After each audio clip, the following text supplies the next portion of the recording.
3 of Extra Time. I'm Greg Lawless alongside Shep Messing and Jason, the producer, the newest member of the team. Act 3, the Showdown in Tinseltown. Thursday night, the two best teams in MLS face off at the Home Depot Center in Southern California.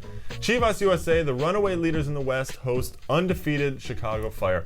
It's on national TV, ESPN2, 10:30 p.m. tonight. This is a marquee game. This is exactly what we've been waiting for, actually. Best in both conferences coming together.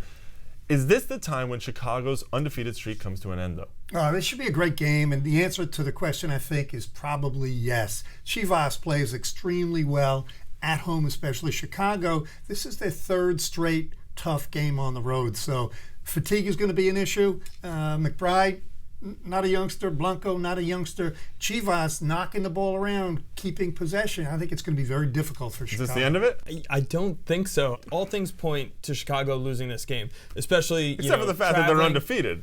Yeah, traveling, a long trip back from New York, coast to coast, playing Chivas, who's arguably, the best team in the league. I just have this feeling about Chicago that they know how to get a point if they have to, and this is the situation where they have to go there and try to get a point. What does Chivas need to do to get the win? They have to really pressure the ball in the middle of the field.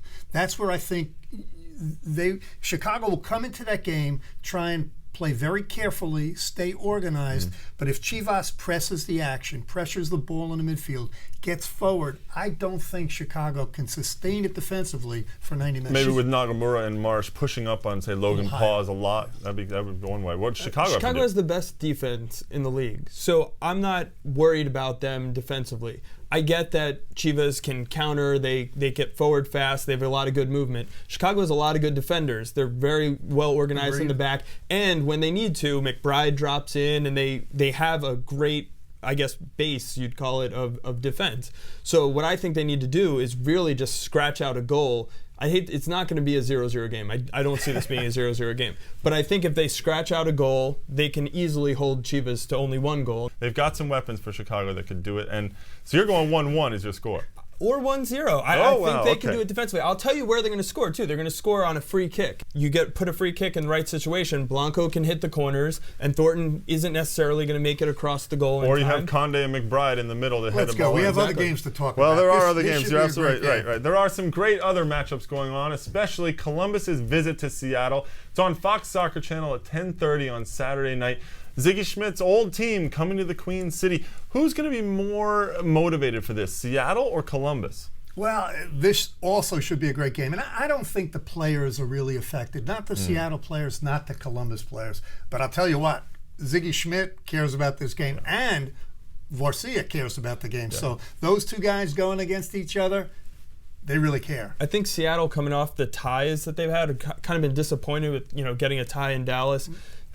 I think they look at this game as a game they should win. Columbus coming off a midweek game, maybe a little tired, having to travel out west. Seattle saying we're at home. If Freddie Ljungberg plays, we're getting Ljungberg back. This is a game that we should take 3 points from, and it can't be 1 point at a time, because Chivas is headed up the standings. And let's be honest, it's a new team in Seattle. It's still an expansion team, and they're playing the defending champions for the first time. If it's not a rocking, packed house up there at Quest Field, I don't know what could be, right? Important game. Very important game for both of them. Another telling game, an important game, is Toronto's visit to Robertson Stadium down in Houston. The Dynamo are really cruising along, but Toronto's look good. They got a nice win against New England over the weekend.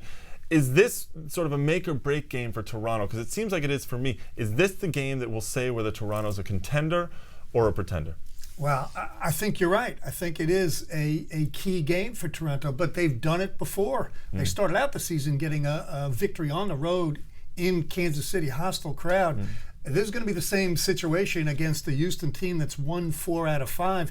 De Rosario making his return to Houston. So, significant game for Toronto. I would argue, though, for Toronto, to show that they're a contender, they don't need to win this game. I don't even know that they need to tie it, but they need to be competitive in it. They need to hold their own against Houston. And if they were to lose a 2-1 game or something like that, where it was a close game, they're going to show themselves that they can compete with any team. Going into Houston is difficult in the first place. Houston's on a roll, so all things considered, I'm not sure they need to win or get a point. But if they go in there and they get blown out 3-0, which could then you're worried happen. about They're yourself. going up against what I consider the best strike force in MLS. Kai Kamara and Brian Ching I'm up trying top. to think who else.